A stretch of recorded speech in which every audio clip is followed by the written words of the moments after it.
Now this is a knife, but it's not just any old knife, as this one has been forged with Mosaic Damascus. Now Mosaic Damascus is a super cool process, so let's go ahead and dive in and make this knife from start to finish.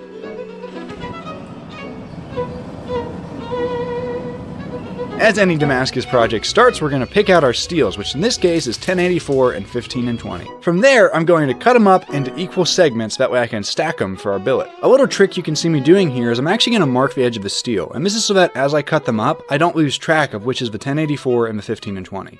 Might be really stupid, but I'm not going to lie, there's been a couple times that I've messed up my steel because I lost track of which was what.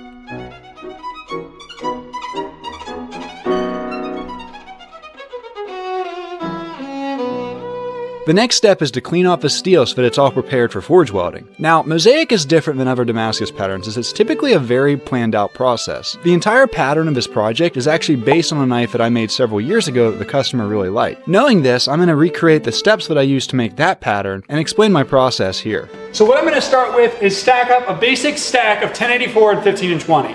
From there, we're going to rotate it 90 degrees and squish it to create what's called C's. Essentially, those layers are coming down on themselves like a strand of spaghetti. After that, we're going to stack it to create what's called W's, which is just C's stacked on top of each other to create the W. Then from there, we're going to square it and cut it into 4 pieces so we can 4-way it, each one rotating 90 degrees as we stack it. From there, then, we can rotate it 45 degrees and squish it, and that will create this really interesting kind of crisscross on the diagonal pattern. Then what we're going to do is stack 2 of those tiles along with a thicker chunk of 15 and 20 and 1084 on top, and then we're going to rotate that again and squish it to create it coming down on a diagonal. This will create this sort of part line between the funky C's and W's and that solid block of 1084. Create a very, really bold pattern, and that's what we kind of want. Then we're going to take that piece and tile it up to create our blade billet. So that's the plan. Let's go ahead, light the forge, and do it.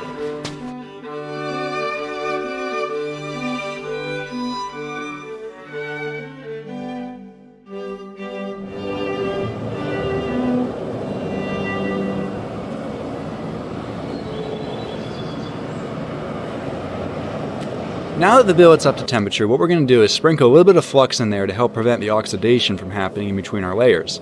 Oxidation is the enemy of any sort of Damascus weld, as it'll prevent the layers from sticking together. From there, we're just going to do the usual thing of setting the weld in the press with some light presses before moving on to drawing it down into a bar, rotating it like I said in order to create our C's. This is a pretty straightforward process. The biggest thing you have to look out for is not applying too much pressure on the welds before they're fully set. That could inevitably end up popping your welds apart, which is no fun.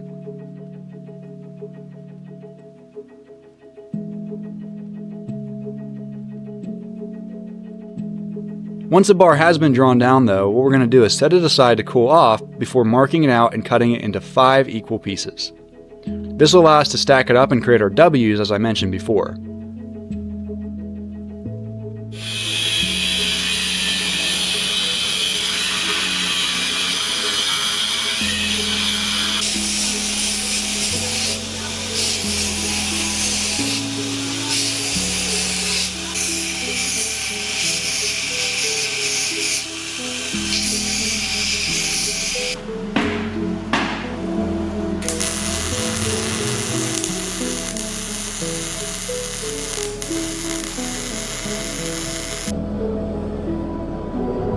Now that we have our W stack, the next step is to simply forge it down, and then instead of drawing it into a thin bar, we're going to switch over to the drawing dies on the press. These are awesome as they essentially act as like a kiss block mechanism to some degree, and allow you to get a perfectly shaped square, which makes it easier to 4-way later on. Something else to note here is you can actually forge a little bit cold with these, and that'll help to create a nice plannish, smoother finish on the surface, which just means you have to do less grinding when you're cleaning off the billet for the next step. Be very careful though, as forging steel cold can be really dangerous to your billet, and I would not recommend this at a later stage in the process.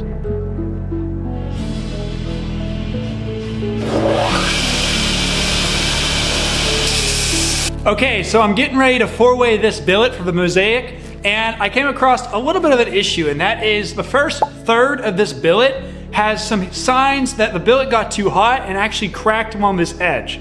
That's no good, and while I am going to be wasting a lot of material, I cannot move forward with that. So what I'm going to be doing is simply cutting off that section which is only leaving me about 6 inches worth of steel.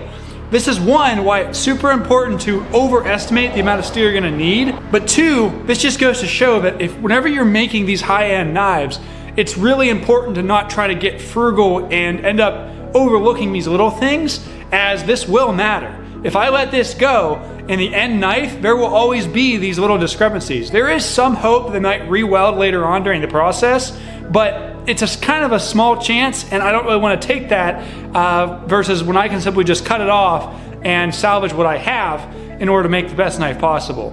Now that we've cut up and cleaned our steel, the next step is to make sure everything is ready for the forge weld on the 4-way.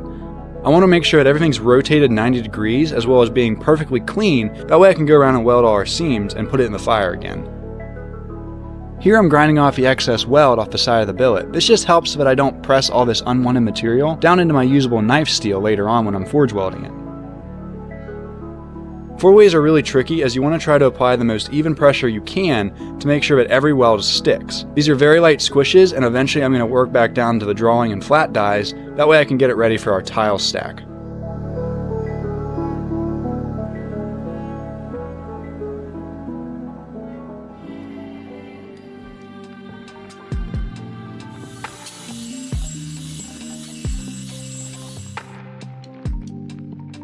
Now that we've cut up our tiles and added in our mono steel pieces I mentioned previously, it's time to forge weld these.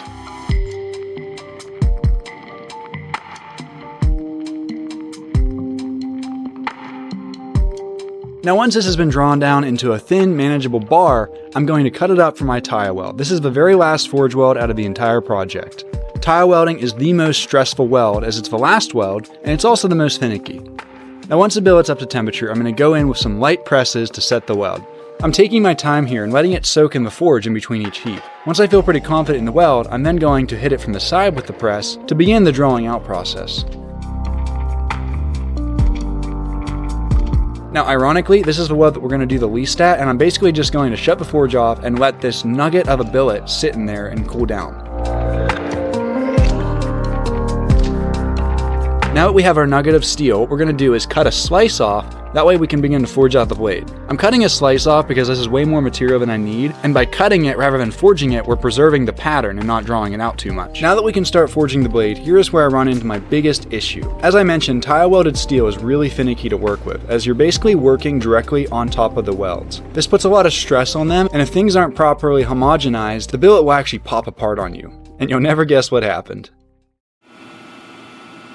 Honestly, this was a really big bummer to me, but I kind of anticipated it, which is partially why I cut the slice as well. You see, now I have one more attempt at this, and after consulting some friends online who are more experienced with tile welding than me, the general consensus was that I needed to let it soak at temperature for longer. This helps carbon migrate across those welds, and helps to ease the scar tissue of the metal, if you will. So, after procrastinating for a couple days, I finally tried again. So here we go.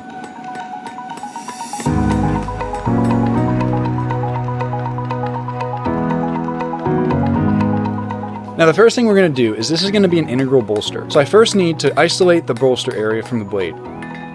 Once this has been done, I can start to draw down the tip of the blade a little bit and make a preform for the overall knife.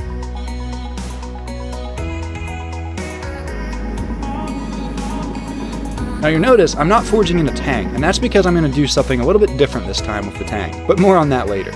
After everything's been rough forged out, we're going to move on to the grinder to do some rough profiling, as well as use a file to reach the spots that I can't hit with the grinder. Now before we harden it, I need to address how I'm going to do the tang. Typically guys would tap and thread a hole in the base of this bolster, and then use a piece of all thread in order to create their tang. I don't like that, as in my opinion threaded connections are not that good for knives or swords, so instead what I'm going to be doing is drilling a hole and recessing so that later I can silver solder a piece in. That'll all make much more sense later, but first we need to heat treat it. So to do this, I'm going to be heating it up in the forge, starting from the bolster side, which is the thickest, and then slowly building heat to the tip of the blade. This allows me to control the temperature in the overall piece and get the correct normalization temperatures that we need. Once that's been done, we're going to heat it back up to critical, and then I'm going to quench in some preheated Parks 50.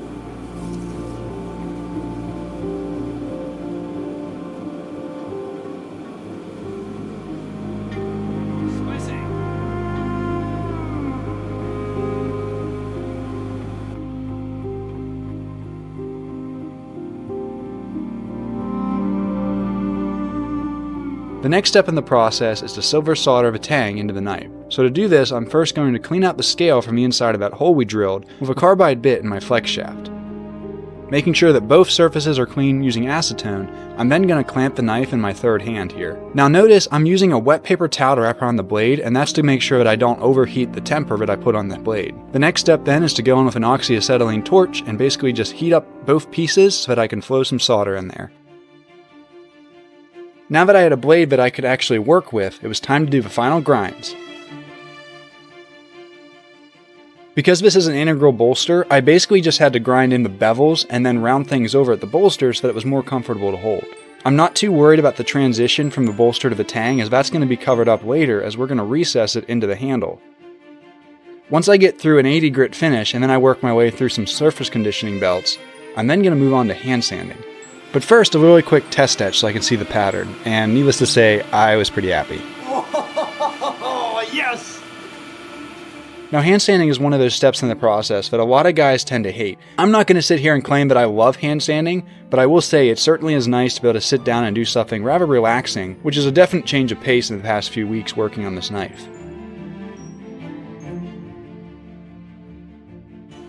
Now that the blade is about 90% finished, we're going to stop and begin working on the handle. For this, the customer wanted Siamese rosewood, which is an absolutely gorgeous material to work with. Unfortunately for me though, I don't have a bandsaw in my current workshop, so I'm going to be doing all of it with these wonderful old hand saws. So yep, let's start cutting.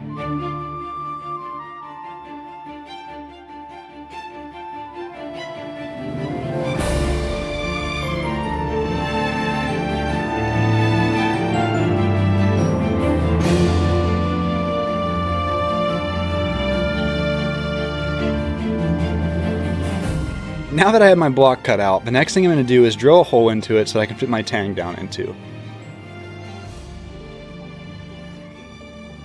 Once this fits up to the base of the blade, the next step is to run upstairs and use some ball burrs in order to recess that bolster down into the block of wood. This will help hide any awkward gaps that we have at the base of the blade and create an overall better looking knife in the end.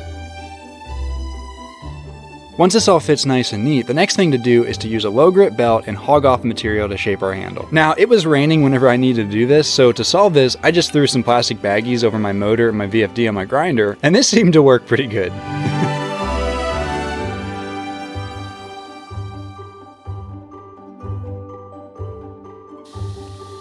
Now I always start with a profile of the handle, and I'm actually going to stop here for a minute so that I can drill a hole real quick. We're going to be doing a sterling silver pin, and so I want to make sure I can drill that while I have two flat reference surfaces on the block of wood still.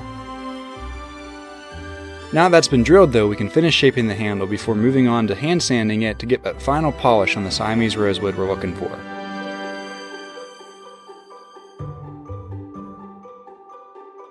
Now once the handle's been hand sanded up to 1500 grit, I'm then going to go through a process that I first learned from Colton Arias of Bridger Forge Blades. It starts out by taking a hand sanded block and dampening it to raise the grain. That's a woodworking term, but essentially you're just using some moisture to lift some of the fibers of the wood on the surface. If you don't do this, after you oil it, give it about a day or two and your wood will look matte again and won't have that shiny finish that you were looking for. I raised the grain about 3 times, hand sanding back up to 1500 grit after each time, and then I'm going to apply a coat of True Oil. Now this goes on rather sparingly, and you're going to let it dry for about 12 hours. It's super thick stuff, and essentially then we're going to take some 4/0 steel wool and scrub it down. Now we're going to repeat this several times, and on the last time, we're not going to hit it with steel wool, but rather sand it up to 1500 grit again. This will prepare it for buffing on the buffing wheel, which I'm going to use a clean wheel that hasn't been contaminated with metal yet, and basically just hit all the surfaces. This gives us that wonderful shiny finish, and then to seal it, I'm going to be using this product called Axe Wax, which is just awesome stuff. I'm first going to warm up the handle with a heat gun as well as the wax, and then apply it so that it really penetrates all those pores and seals that wood really good. Now we can set the handle aside and begin working on the blade to finish things up. The first thing we're going to do to finish this blade is to touch up the polish on it. To do this, I'm going to first hand sand it up to 1500 grit before moving over to buffing wheel. Now once this has been done, I'm then going to go in some soapy water to get all the oils and grease off of it before we go into our ferric chloride to etch the pattern. This acid basically just reveals the grain in the steel that we created earlier in the video. Now this is a process you guys have seen me do 1,000 times over, and so I wanted to ask, what parts of the process do you want to see me focus on in the next videos? I've been absolutely blown away by the support you all have given me throughout the past year, and going into 2025, I want to make sure that I can help as much as possible, and so I want to know what you guys want to see more of. I truly appreciate you being with me here on this journey, and now let's get back to this build. Now that the blade is finished, it's time to do the final steps of gluing it together before adding in our sterling silver pin. Now to do this, I'm first going to use a torch to ball up the end of the silver, that way I have a place to dome it later. I press this through the handle before using some custom doming tools to basically just rivet that over on either end. The ball on one end just basically helps this process go along. Once that's been done, we're going to buff those pins so that they're all nice and shiny, and then the blade's finished.